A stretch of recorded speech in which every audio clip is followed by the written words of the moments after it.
ஆக்சுவலாக இந்த கேள்வியோட பின்னணி நான் சொல்லட்டா, நீங்க அப்படி ஆள் கிடையாது, ரைட்டு தானே? உங்க தங்கச்சி அந்த கேள்வி தான் வைக்கிது. நீ எப்படி மாறினா? யூ ஆர் நாட் சச், அந்த டைப்பே கிடையாது.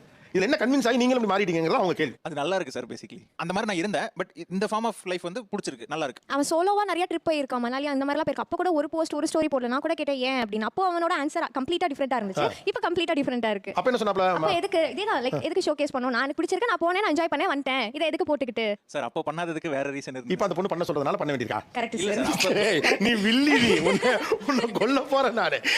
அந்த கீ குடுக்குறாங்க, அவன் ஆடுறான்.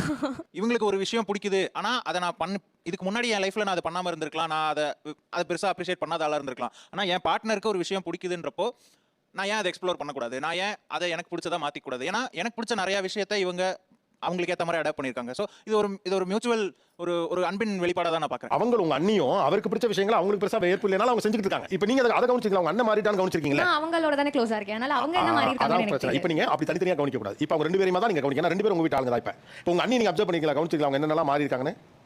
தெரியல. இப்போ சொல்லட்டும். ஓகே, நீங்க சொல்லுங்க. இந்த திருமணத்துக்கு பிறகு நான் இதெல்லாம் மாறி இருக்கேன். சார் நான் பேசிக்காவே ஒரு இன்ட்ரோவர்ட் மாதிரி பெருசா பேச மாட்டேன். ஆனால் அவங்க ஃபேமிலியில் எல்லாரும் பயங்கரமா சிரிச்சு பேசிக்கிட்டு இருக்காங்க. நமக்கு ரியாக்ட் பண்ணலனாலும் இவ என்ன பிடிக்கல போல இருக்கு, லவ் மேரேஜ் பண்ணிட்டு வந்து ஆட்டிடியூட் காட்டுறா அப்படின்லாம் சொல்லி யோசிச்சிருவாங்க. அதனாலேயே வேணும்னே வர வச்சுட்டு எக்ஸ்ட்ரோவர்ட்டா பேசுறது. ஹாரர் மூவிஸ் எனக்கு பிடிக்காது, ரொம்ப பயம். அந்த மாதிரி ஹாரர் மூவிஸ் பார்ப்பேன். அவருக்கு பிடிக்கும்ன்றதால அவருக்கு பிடிக்கும்ன்றதால பார்ப்பேன். அப்புறம் தூங்குற டைம் எல்லாம் சேஞ்ச் ஆயிடுச்சு எனக்கு. நான் பெருசாக சமைக்க மாட்டேன், எதுவுமே செய்ய மாட்டேன் வீட்டில். இங்கே வந்து ஃபுல்லாக நான் தான் பார்க்கணும், ஹெல்ப் பண்ணுறாரு. எஸ். அப்புறம் சாப்பாடு வழக்கங்கள் மாற்றிக்கிட்டேன். இஸ் வெஜிடேரியன், நான் வந்து நான் வெஜிடேரியன். நீங்க வெஜிடேரியன் ஆயிட்டீங்களா? நான் நான் வெஜிடேரியன். இல்ல இப்போ வெஜிடேரியன் மாறிட்டீங்களா? கண்டிப்பா. இதை விட ஒரு ஆளு ஆமா, நீங்க யோசிச்சு பாருங்க. உங்க அண்ணன் அவன் சோலோ ட்ரிப் போனப்ப எடுத்த போட்டா போடல, இப்போ மட்டும் ஏன்டா போடுறாங்கிறது எங்க இருக்கு? ஆசைப்பட்டு ஒருத்தனை கல்யாணம் பண்ணியிருக்கோம், அவன் நான் வெஜிடேரியன், அவன் வெஜிடேரியனுக்காக தன் உணவு பழக்கத்தையே ஒருத்தவங்க மாத்திக்கிட்டு இருக்காங்க.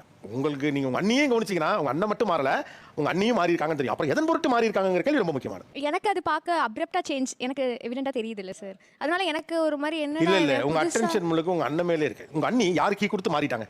எக்ஸ்ட்ரோவர்ட்டா மாறிட்டாங்க, சரியா தூங்காதால மாறிட்டாங்க, வெஜிடேரியனா மாறிட்டாங்க. இது யார் கீ கொடுத்து அவங்க மாறிட்டாங்க?